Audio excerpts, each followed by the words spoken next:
Hi, hello. Welcome to another episode of Isaiah's Newsstand. It's your host, Isaiah Edwards. The date is July 9th, 2022. How are you?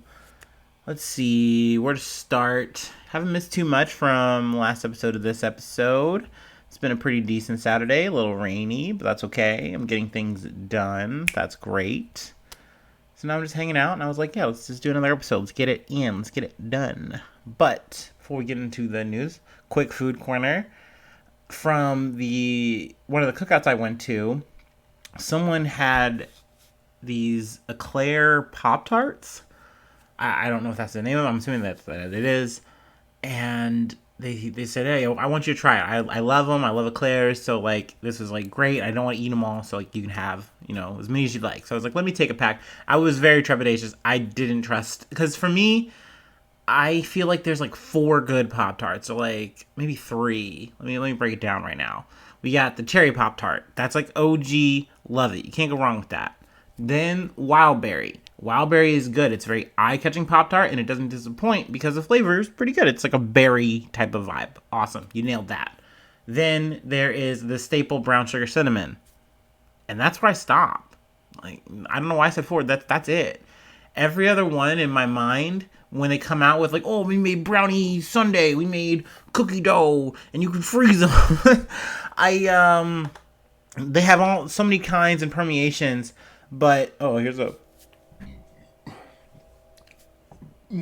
trying to hold back on the burping there, maybe not, but they all kind of stem from those, or they're just really just gross, like just shake 'em ups. I don't know. So I'm not really interested in new Pop Tarts, but I was like, yeah, I'll try it. You say it's good. I trust you.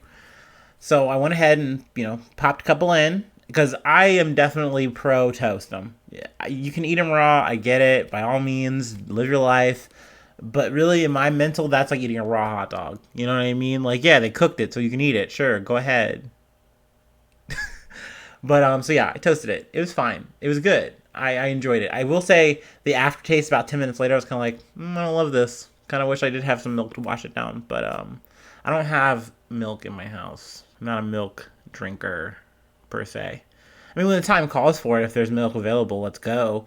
Also, vitamin D chocolate milk. Ooh, baby. That's good. That's the good stuff. All right, so that's enough of me blabbing about food, little snacky things. We can get into some news. I got a pile for you. Let's see. Let's start with CBS News. 31 bodies, some decomposing, found at Indiana funeral home. And the funeral home goes by the name of Lankford Funeral Home and Family Center. This was, I guess, discovered Friday evening. Police, found 31 bodies in just varying states of decomposition, but definitely advanced. So definitely a bad scene. They don't list any like reason for this, but they don't seem to make it any kind of malicious thing in the article. So I feel like maybe that this person just got generally backed up. Death happens all the time, every day, and there's a certain kind of maintenance to this. And just like how there is issues at your local fast food, at your store, at wherever, I could imagine that maybe for this person, this funeral home, maybe they got backed up. They got too far behind to really actually meet their demand, which obviously sounds cruel or crude to say, like when we're talking about human lives, and bodies. But I don't know. I'm kind of speculating here because I just don't really know why this would happen, because it's definitely really fucked up. But maybe more will come to light there. I got a double dose of funeral home news, which I didn't expect. I initially thought I had double clicked when I was doing my research. Like, did I find the same story twice? Like, that's kind of head ass. But I realized, no, 2 different funeral homes, 2 different problems. Also, this is different because this is once again why I kind of mentioned the malicious intent. I don't really feel like there might have been there, but if I do find out more, I will let you know. This story, on the other hand, that's coming from Colorado, different. Definitely malicious intent. We're talking fraud. We're talking a money hustle. It's fucked up, and we're going to get into it. So I got it from the New York Post, from the Dirty. Colorado funeral home owner admits to selling body parts for cash. What the fuck? Let's see. This is Sunset Mesa Funeral Home. Megan Hess was the operator, owner, I believe. So essentially, she was just running a scam and she was caught on it. And she will be, let's see. The prosecutors are calling for Hess, who had previously pleaded not guilty, to be sentenced to 12 to 15 years in prison. She's been out on bond since her arrest in 2020. Her defense attorney has requested a lighter sentence of 2 years. I hope she gets way more than fucking 2 years, because this shit is gross. And also, I want to get into like maybe a quote or two that she said that really just illustrate just how just down bad she was to do this shit. Like she was just excited to be harvesting bodies like this. This like reminds me of like old world, like, you know, cadaver diver people who would like, you know, harvest, you know, graves and then sell them to medical people. It's just really macabre shit. But essentially there would be a charge of $1,000 for a cremation, which, you know, is not uncommon, not weird. But also her mother, Shirley Koch, was involved in this scheme as well. And so they would more or less set up for the cremation, and then they would just literally strip the body down. So they would take limbs, head, spine, any kind of valuable body part, and they would just sell it. Like, just on, like, I imagine black market style situation. You can sell, because they note it here, they said, while it is illegal to sell organs such as hearts, kidneys, and tendons for transplant in the United States, the sale of cadavers and body parts for use in research or education is not regulated by federal law. But they were just going hard, getting like whatever they could and selling it to, like, you know, whoever's going to pay them the most money. And essentially, I believe they had set up like the way they were going to try to wash this whole situation was like they had a nonprofit set up to do donations and stuff like that. Now, actually, those kind of foundations and nonprofits are very important. When it came to my dad and when he passed, that was the way that my family friends and I were able to set it up so that we could get a cremation and more or less donate his body to like science and stuff. So this is a very useful thing on all sides, but it's a shame that people like, you know, Megan Hess just wanted to exploit it. And it's very fucking gross. Let me pull up this quote. Meeting with Hospice on the 4th, opening the floodgates of donors. They have 4 or 5 deaths a day. Get ready. How about a full deal on full embalmed spines? $950? Ugh, like, how do you send that kind of like message to someone? It's wild. It's crazy. Meanwhile, there are people who are like, I'm literally just waiting for the cremated ashes of my loved one. I don't like. They couldn't even commit to the bit enough to like put some fucking sawdust or something in a bag. Like, it's fucking terrible. I think it's scum. It's really sad that people are taking it. And that's another thing, too, they mentioned in the article, that she focused on people of low income who really didn't have a lot of money. So they're already strapped for cash, and they're already in a bad way anyway. So what kind of fuss are they going to make, I imagine, is the suspicion. But, you know, I'm glad this shit fell back on her. Other employees and shit called it out. And, yeah, fuck her. Ew. Gross. Yuck. All right, moving on. I got a little bit of a little doubleheader here. We went from funeral homes to the 1%. We're gonna talk about Elon Musk. We're gonna talk Twitter again. That's right. We're back on it. I'm back on my bullshit. My hating Elon Musk. I'm back at it. So here we go. First off, congratulations on the twins. Surprise, surprise. We didn't know. This is new news. It just popped up recently. Let's see. Got this from Yahoo News /Nextshark. Haven't used that one before, so that's cool. Elon Musk reacts to report he had secret twins with Neuralink exec weeks before baby with Grimes. I don't want to stick too hard on this. More or less, he had twins with this Neuralink company executive, Siobhan Zillis.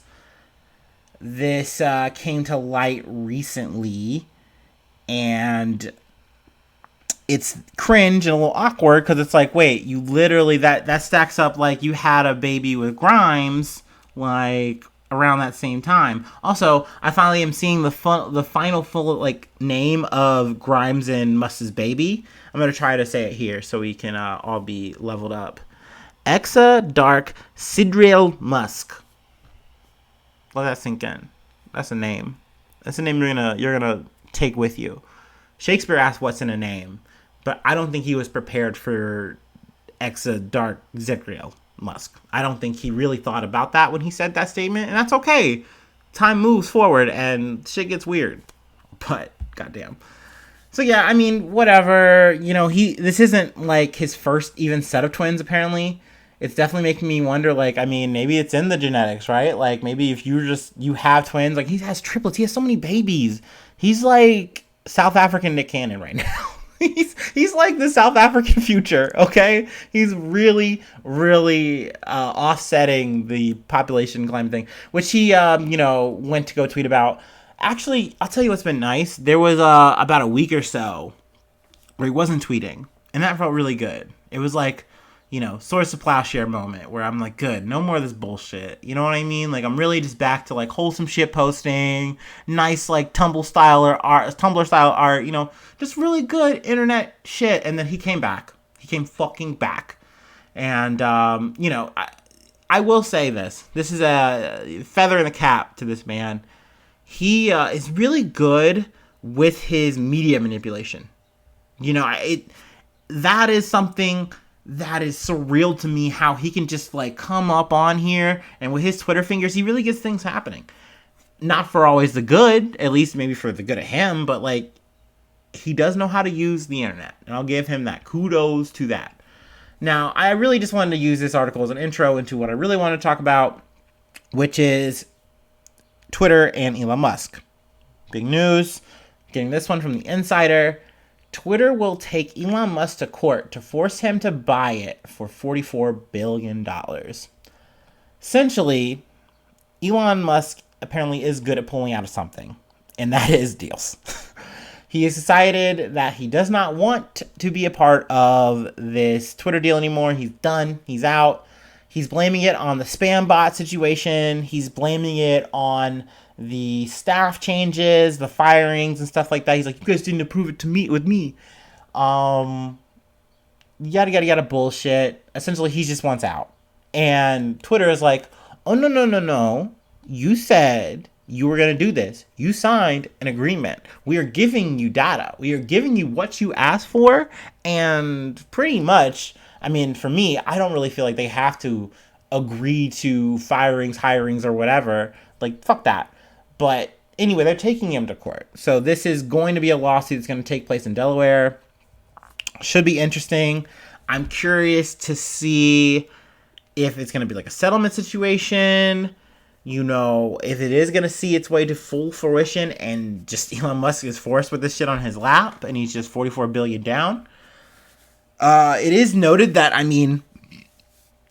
that's live. That burp's live.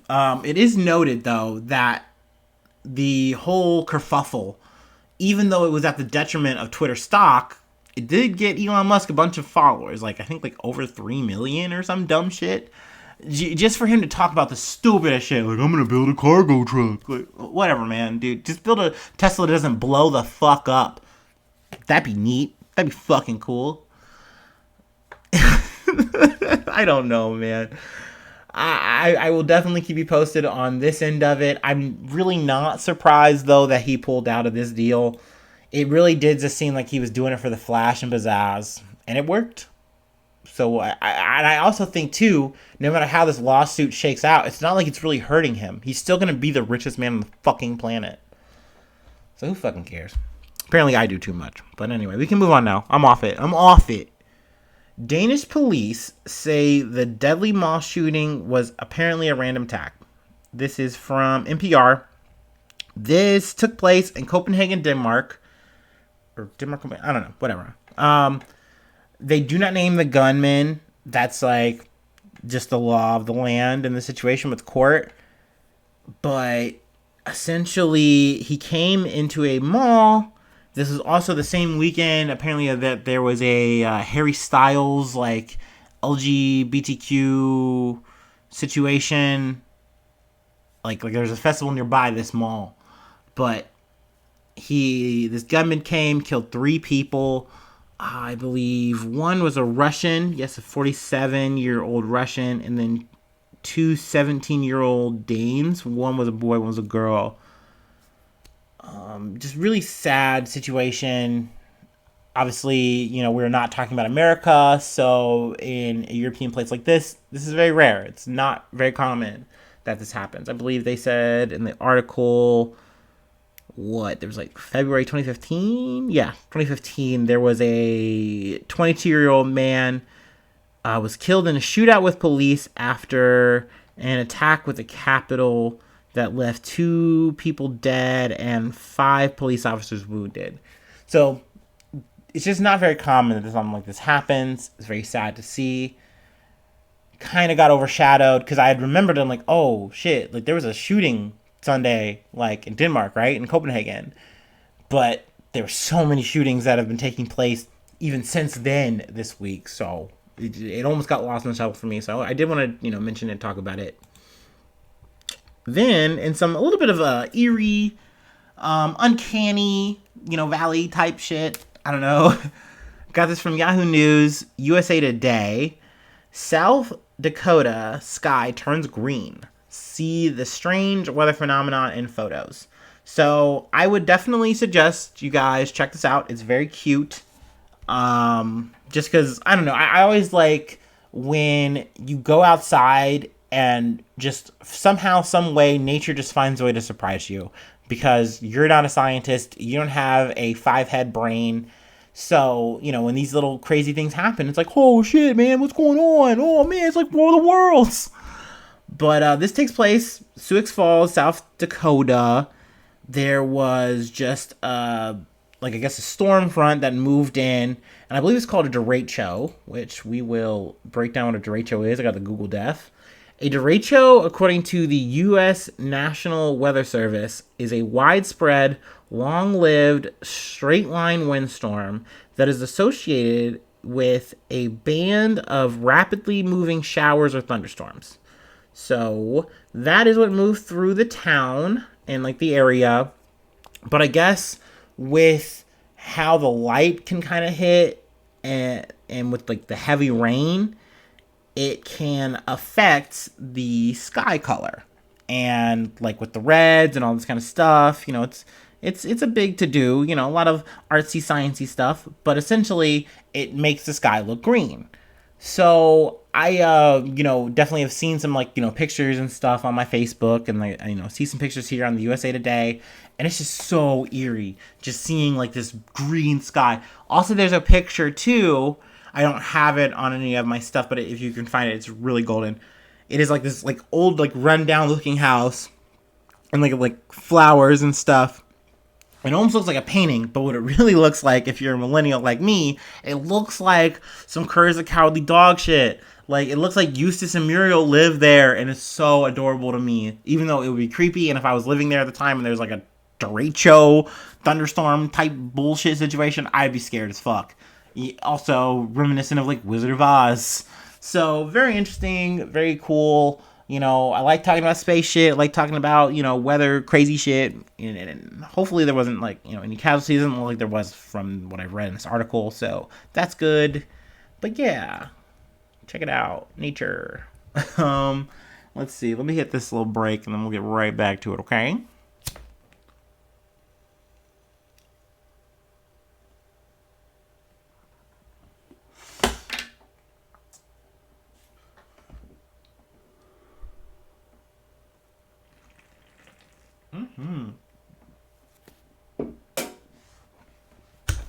Oh, my water fell. We're back, though. All right. Want to close out with some breaking news that kind of took place over Friday night, Saturday. Let's see, combined articles you can kind of check out yourself if you'd like. Got this from CNN World. Sri Lanka Prime Minister says he's willing to resign as protesters storms president's residence. And then I also got this from AP, the Associated Press. Protesters break into home of Sri Lankan PM and set it on fire. So that's an extra detail. Spicy. But we have covered this in a previous episode. Just talking about like just the unrest, a lot of turmoil in Sri Lanka. The former prime minister, who was the president's older brother, had resigned, and a new one had taken his place. I believe I'm gonna wreck this. I'm sorry, Rick Messina. I'm sorry. He was the one who replaced him, but they're like, no, you're not working. You don't work. And also Rapaksa, he's got to go. Like, both of you guys have to go. And things just really hit a fever pitch this weekend. And they stormed through barricades, stormed his presidential estate. Now, he was not there, nor was the prime minister. But upon this is where the prime minister more or less said, hey, okay, I'm willing to go. It's time for me to leave. Once you guys can, find a good replacement, we'll make that happen. Is more or less what I'm, interpreting from this article. Now, there's no real word between these two articles on like where Gotabaya Rajapaksa is. I don't think he's stepping down. That's not seemingly alluded, but that's what people want. That's the reason that they stormed and they were chilling in his pool and they were doing statements and stuff in his big, conference room. They were popping off. Like, it's a crazy scene. I'm not gonna lie, I love it. I do love it. Because obviously this shit is not working. This government is not working for these people. These protests don't happen out of nothing, not for nothing. They don't. And don't give me that whole like this like insurrection, right? No, that the January 6th shit was just some goofy ass shit that, conservative minded people decided was a great idea in a moment, and for some weird reason can't even find a way to regret. But whatever, hey. Eggs on their faces, not mine. But in this situation, you're definitely fighting a power that is not for you, that's not helping you, So fuck their couch. That's what we say at Isaiah's Newsstand. I'll definitely keep you posted on any more that comes down the way. But I think that about wraps it up. I hopefully will see you soon for some more good news, of course. I love you guys. Be well. Stay frosty out there. Bye-bye. Mwah.